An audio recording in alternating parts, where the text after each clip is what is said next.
Hi ಬಂಧುಗಳೇ, ಎಲ್ರಿಗೂ ನನ್ನ ನಮಸ್ಕಾರ. Welcome to my YouTube channel. ಎಲ್ಲರೂ ಹೇಗಿದ್ದೀರಾ? ಆರಾಮಾಗಿದ್ದೀರಾ ಅಂತ ಭಾವಿಸ್ತೀನಿ. ಬನ್ನಿ, ಇವತ್ತು ಒಂದು ಹೆಲ್ತಿ ಆದಂಥ ಎಲ್ಲ ಕಾಳುಗಳನ್ನ ಬಳಸಿ ಮಾಡುವಂತಹ ಒಂದು ರೊಟ್ಟಿ ಮತ್ತು ಗ್ರೇವಿಗಳು ಯಾವ ಥರ ಮಾಡೋದು ಅಂತ ನೋಡೋದ. ಮೊದಲನೇದಾಗಿ ರೊಟ್ಟಿ ಮಾಡಲಿಕ್ಕೆ ಅಂತ ಹೇಳ್ಬಿಟ್ಟು ನಾನು ಸ್ವಲ್ಪ ಹೆಸರು ಕಾಳು, ಹುಳ್ಳಿಕಾಳು ಮತ್ತು 1 ಸ್ಪೂನು ಕಡಲೆಕಾಳು, ಹಾಗೆಯೇ ಬಟಾಣಿ, ಬೇಳೆನ ತೊಗೊಂಡಿದ್ದೀನಿ. ನೆಕ್ಸ್ಟ್ ಬಟಾಣಿನ ತೊಗೊಂಡಿದ್ದೀನಿ. ಆನಂತರ ಉದ್ದಿನ ಬೇಳೆನ ತೊಗೊಂಡಿದ್ದೀನಿ, ಅಥವಾ ಉದ್ದಿನ ಕಾಳು ಇದ್ದರೂ ಪರವಾಗಿಲ್ಲ, ಉದ್ದಿನ ಕಾಳನ್ನು ತೊಗೊಂಡಿದ್ದೀನಿ. ಸ್ವಲ್ಪ ಅವರೆಕಾಳು, ಆಲ್ಮೋಸ್ಟ್ ಮನೇಲಿ ಎಷ್ಟು ಕಾಳುಗಳಿದೆ ಅದನ್ನೆಲ್ಲ ಹಾಕಲಿಕ್ಕೆ ಟ್ರೈ ಮಾಡಿದ್ದೀನಿ. ಇದು ಬಂದು ಸೀಮೆ ಅಕ್ಕಿ ಅಂತ ಹೇಳ್ತಾರಲ್ಲ, ಅದನ್ನು ತೊಗೊಂಡಿದ್ದೀನಿ. ಸ್ವಲ್ಪ ಅಂದರೆ ಸ್ಮೂತಾಗಿ ಬರಲಿಕ್ಕೆ ಅಂತ ಹೇಳ್ಬಿಟ್ಟು. ಸ್ವಲ್ಪ ಕಡಲೆ ಬೀಜನ ತೊಗೊಳ್ಳಿ. ನಿಮ್ಮ ಮನೇಲಿ 1 ಅಥವಾ 2 ಕಾಳುಗಳು ಸ್ಕಿಪ್ ಆದರೂ ತೊಂದರೆ ಇಲ್ಲ. 1-2 ಸ್ಪೂನ್ ಅಥವಾ 3 ಸ್ಪೂನು ಮೆಂತ್ಯನ ಹಾಕ್ಕೊಳ್ಳಿ. ತುಂಬಾ ತಂಪಾಗಿರೋದ್ರಿಂದ ಈಗಿನ ವೆದರಿಗೆ ಮೆಂತ್ಯ ತುಂಬ ಸೂಟ್ ಆಗುತ್ತೆ. ಡೈಲಿ ಮೆಂತ್ಯ ನೀರನ್ನು ಕುಡಿಯೋದ್ರಿಂದ ತುಂಬ ಒಳ್ಳೆಯದು. ನೆಕ್ಸ್ಟ್ ಬಂದು ನಾನು 1 ಗ್ಲಾಸ್ ಆಗುವಷ್ಟು ಅಕ್ಕಿನ ಹಾಕ್ಕೊಂಡಿದ್ದೀನಿ. ಇದನ್ನು ನೀಟಾಗಿ ತೊಳೆದು 1-2 ಅಥವಾ 3 ಸಲ ತೊಳ್ಕೊಂಡು ನೆಕ್ಸ್ಟು ಬೇರೆ ನೀರನ್ನು ಹಾಕಿ ನೆನೆಯಲಿಕ್ಕೆ ಬಿಡಬೇಕು. ಓವರ್ ನೈಟ್ ನೆನೆಸಿದ್ರೆ ತುಂಬ ಒಳ್ಳೆಯದು, ಅಥವಾ ಟೈಮ್ ಇಲ್ಲ ಅಂದರೆ 1-2 ಅವರ್ 2 ಅಥವಾ 3 ಅವರ್ ನೆನೆಸ್ಕೊಳ್ಳೋದ. ಮತ್ತು ನಾವು ಈಗ ಸಾಗುಗೆ ಏನೆಲ್ಲ ಬೇಕು ನೋಡೋದ. ಸ್ವಲ್ಪ ಹೆಸರು ಬೇಳೆನ ತೊಗೊಂಡಿದ್ದೀನಿ, 1 ಬೌಲಷ್ಟು. ನೆಕ್ಸ್ಟ್ ಬಂದು 1 ಅಥವಾ 2 ಆಲೂಗೆಡ್ಡೆ ತೊಳ್ಕೊಂಡು, ಆಲೂಗೆಡ್ಡೆನ ನಾನು ಹೆಸರು ಬೇಳೆ ಜೊತೆ ಬೇಯಲಿಕ್ಕೆ ಇಡ್ತಾಯಿದ್ದೀನಿ. ಸ್ವಲ್ಪ ರುಚಿಗೆ ತಕ್ಕಷ್ಟು ಉಪ್ಪನ್ನು ಹಾಕಿದ ನಂತರ ಅದನ್ನು ಕುಕ್ಕರ ವಿಸಲ್ ಆಗಲಿಕ್ಕೆ ಬಿಟ್ಟು, ನಂತರ ಸ್ವಲ್ಪ ಶುಂಠಿ, ಈರುಳ್ಳಿ, ಬೆಳ್ಳುಳ್ಳಿ, ಹಸಿಮೆಣಸಿನಕಾಯಿ, ಟೊಮೊಟೊ, ಇದು ಬಂದು ಗೆಡ್ಡೆಕೋಸು, ಇದನ್ನು ಸಣ್ಣದಾಗಿ ಇಟ್ಕೊಂಡಿರುವಂತಹ ಗೆಡ್ಡೆಕೋಸು, ಇದಿಷ್ಟನ್ನು ನಾವು ರೆಡಿ ಮಾಡಿಕೊಂಡು ವಿಸಲ್ ಆಗೋದ್ರೊಳಗಡೆ ಇದನ್ನು ಇಷ್ಟು ರೆಡಿ ಮಾಡ್ಕೊಳ್ಳೋದು. ನಂದು ಆಲ್ರೆಡಿ ರೆಡಿ ಇದೆ. ಇದು ವಿಸಲ್ ಆದ ತಕ್ಷಣ ಇದು ಓಪನ್ ಮಾಡ್ಕೊಳ್ಳೋಕೆ ಮೊದಲೇ ಒಗ್ಗರಣೆ ರೆಡಿ ಮಾಡ್ಕೊಳ್ಳೋದು. ಸ್ವಲ್ಪ 1-2 ಅಥವಾ 3 ಸ್ಪೂನ್ ಆಗುವಷ್ಟು ಎಣ್ಣೆ, ಸಾಸಿವೆ, ಕರಿಬೇವಿನ ಸೊಪ್ಪು, ಸ್ವಲ್ಪ ಮೆಣಸಿನ್ಕಾಯಿ, ನಿಮ್ಮ ಖಾರಕ್ಕೆ ಎಷ್ಟು ಬೇಕಾಗಿರುತ್ತೆ ಅಷ್ಟು ಮೆಣಸಿನ್ಕಾಯಿ ಹಚ್ಕೊಂಡಿರ್ತೀರಲ್ಲ ಅದು. ಅದರಿಂದ ಬಂದು ನೆಕ್ಸ್ಟು ಜಜ್ಜಿಟ್ಕೊಂಡಿದ್ರಲ್ಲ ಶುಂಠಿ ಮತ್ತು ಬೆಳ್ಳುಳ್ಳಿ, ಇದಿಷ್ಟನ್ನು ಹಾಕಿ ಸ್ವಲ್ಪ ಫ್ರೈ ಮಾಡಿದ ನಂತರ ನಾವು ಹಚ್ಚಿಟ್ಕೊಂಡಿರುವಂಥ ಈರುಳ್ಳಿನ ಆ್ಯಡ್ ಮಾಡೋದು. ಅದು 4 ಅಥವಾ 5 ಈರುಳ್ಳಿ ಹಾಕಿದ್ರೆ ಸಾಕಾಗುತ್ತೆ. ನಾನು 4 ಈರುಳ್ಳಿನ ತೊಗೊಂಡಿದ್ದೀನಿ, ಸ್ವಲ್ಪ ದಪ್ಪ ಇರುವಂಥದ್ದು. ಇದಾದ ನಂತರ ಸ್ವಲ್ಪ ಟೊಮೊಟೊ ಏನು ಇಟ್ಕೊಂಡಿದ್ದೀವಿ ಅದು ಅಷ್ಟೇ, 3 ಅಥವಾ 4 ಟೊಮೊಟೊನ ಹಚ್ಕೊಂಡ್ರೆ ಸಾಕಾಗುತ್ತೆ. ಟೊಮೊಟೊನ ಹಾಕಿ ನೀಟಾಗಿ ಫ್ರೈ ಮಾಡಲಿಕ್ಕೆ ಬಿಡೋದು.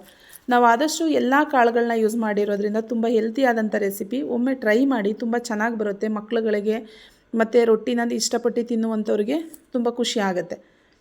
ಗೆಡ್ಡೆಕೋಸಿಂದ ನಾವು ಗ್ರೇವಿ ಮಾಡ್ತಾರೆ. ನಾವು ಯೂಶ್ವಲಿ ಎಲ್ಲರೂ ಆಲೂಗೆಡ್ಡೆಯಿಂದ ಗ್ರೇವಿ ಮಾಡ್ತೀವಿ, ಹೆಸರುಬೇಳೆಯಿಂದ ಗ್ರೇವಿ ಮಾಡ್ತೀವಿ. ನಾವು ಗೆಡ್ಡೆಕೋಸನ್ನು ಯೂಸ್ ಮಾಡಿ ಮಾಡ್ತಾಯಿದ್ದೀನಿ. ಇದು ಶುಗರ್ಗೆ ತುಂಬ ಒಳ್ಳೆಯದು ಗೆಡ್ಡೆಕೋಸು.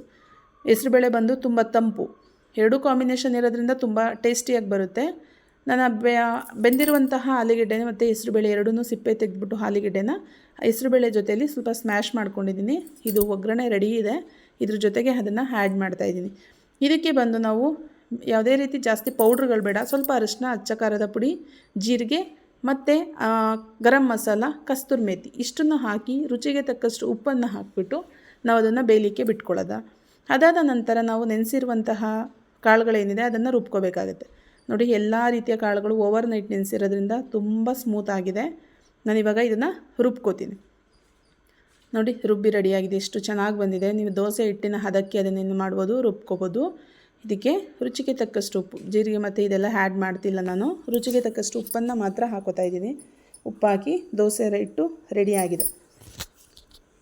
ಅದು ಹುಳಿ ಬರೆಸಿ ಮಾಡಿದ್ರೆ ಟೇಸ್ಟ್ ಇರಲ್ಲ. ಹಾಗೆಯೇ ಅಲ್ಲೇ ರುಬ್ಬಿ ಅಲ್ಲೇ ಹಾಕ್ಕೊಂಡ್ರೆ ತುಂಬ ಚೆನ್ನಾಗಿ ಬರುತ್ತೆ. ನೋಡಿ, ನಿಮ್ಗೆ ಯಾವ ರೀತಿ ಬೇಕೋ ಆ ರೀತಿಯ ದೋಸೆನ ಹಾಕ್ಕೋಬೋದು.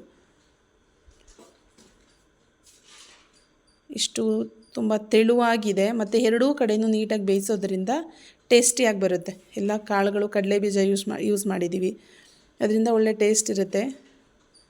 2 ಕಡೆ ಬೆಂದಾಗಿದೆ. ಟಿಫನ್ ಬಾಕ್ಸ್ಗಳಿಗೆ ಅಥವಾ ಯಾರಾದರೂ ಗೆಸ್ಟ್ಗಳು ಬಂದಾಗ ತುಂಬ ಏನಾದರೂ ಸ್ಪೆಷಲ್ ಮಾಡಿಕೊಡ್ಬೇಕು ಅಂತಂದಾಗ ಯೂಶ್ವಲಿ ಅಕ್ಕಿ ರೊಟ್ಟಿ, ಗೋಧಿ ರೊಟ್ಟಿ ತಿಂದೇ ಇರ್ತೀವಿ. ಈ ರೀತಿ ಒಂದು ರೊಟ್ಟಿಗಳನ್ನ ಟ್ರೈ ಮಾಡಿದ್ರೆ ಮಕ್ಕಳುಗಳು ಇಷ್ಟಪಟ್ಟು ತಿಂತಾರೆ. ನೈಟ್ ಟೈಮ್ ಮಾಡಿಕೊಟ್ರು ಆಗುತ್ತೆ, ಇಲ್ಲ ಟಿಫನ್ ಬಾಕ್ಸಿಗಾದರೂ ಆಗುತ್ತೆ. ನಾನು ಟಿಫನ್ ಬಾಕ್ಸಿಗೆ ಅಂತೇಳಿ ಮಾಡ್ಕೋತಾ ಇರೋದು. ನೋಡಿ, ಎಷ್ಟು ಚೆನ್ನಾಗಿ ಬರ್ತಾಯಿದೆ. ಯಾವುದೇ ರೀತಿ ಎಣ್ಣೆನೂ ಯೂಸ್ ಮಾಡ್ತಿಲ್ಲ ನಾವು. ತುಂಬ ಹೆಲ್ತಿ ಆದಂಥ ಫುಡ್ ಇದು. ಈಗ ರೊಟ್ಟಿ ರೆಡಿಯಾಗಿದೆ. ಕಾಳುಗಳಿಂದ ಮಾಡಿರುವಂತಹ ರೊಟ್ಟಿ ರೆಡಿಯಾಗಿದೆ, ಕಲರ್ಫುಲ್ ರೊಟ್ಟಿ. ಇದ್ರ ಜೊತೆಗೆ ಗ್ರೇವಿ ಒಳ್ಳೆ ಕಾಂಬಿನೇಷನ್ ಇರೋದ್ರಿಂದ ಟೇಸ್ಟಿಯಾಗೂ ಇರುತ್ತೆ, ಹೆಲ್ತಿಯಾಗೂ ಇರುತ್ತೆ. ಎಲ್ಲರೂ ಇಷ್ಟಪಟ್ಟು, ಮನೆ ಮಂದಿಯೆಲ್ಲ ಇಷ್ಟಪಟ್ಟು ತಿನ್ನೋ ರೀತಿಯಲ್ಲಿ ಇರುತ್ತೆ. ಒಮ್ಮೆ ಟ್ರೈ ಮಾಡಿ, ಟೇಸ್ಟ್ ಹೇಗಿತ್ತು ಅಂತೇಳಿ ಕಮೆಂಟ್ಸ್ ಮಾಡಿ. ಆದಷ್ಟು ನಾನು ಹೆಲ್ತಿ ಫುಡ್ಡನ್ನು ಮಾಡ್ತಾ ಇರೋದ್ರಿಂದ ಎಲ್ರಿಗೂ ಇಷ್ಟ ಆಗುತ್ತೆ ಅಂತ ಭಾವಿಸಿದ್ದೀನಿ. ದಯವಿಟ್ಟು ಸಬ್ಸ್ಕ್ರೈಬ್ ಮಾಡಿ, ಲೈಕ್ ಮಾಡಿ, ಕಮೆಂಟ್ಸ್ ಮುಖಾಂತರ ನಿಮ್ಮ ಅಭಿಪ್ರಾಯವನ್ನು ಶೇರ್ ಮಾಡಿ. ನೋಡಿ ರೊಟ್ಟಿ ರೆಡಿಯಾಗಿದೆ. ಅದ್ರ ಜೊತೆಗೆ ನಾವು ಗೆಡ್ಡೆಕೋಸಿಂದ ಮಾಡಿರುವಂತಹ ಗ್ರೇವಿನೂ ಸುದ ರೆಡಿಯಾಗಿದೆ. ಸಾಗು ಅಂತಲೂ ಹೇಳ್ಬೋದು, ಗ್ರೇವಿ ಅಂತನಾದರೂ ಹೇಳ್ಬೋದು. ಮುದ್ದೆಗೂ ಚೆನ್ನಾಗಿರುತ್ತೆ, ಚಪಾತಿ ತಿನ್ನಲಿಕ್ಕೆ, ಪೂರಿ ತಿನ್ನಲಿಕ್ಕೆ ಎಲ್ಲದಕ್ಕೂ ತುಂಬಾ ಟೇಸ್ಟಿ ಕಾಂಬಿನೇಷನ್ನು ಇರುತ್ತೆ. ಇದು ಒಂದ್ಸಲ ಟ್ರೈ ಮಾಡಿ, ಸೂಪರ್ ಟೇಸ್ಟಿಯಾಗಿ ಬಂದಿದೆ, ಸಕ್ಕತ್ತಾಗಿದೆ, ಸೂಪರ್. Thank you.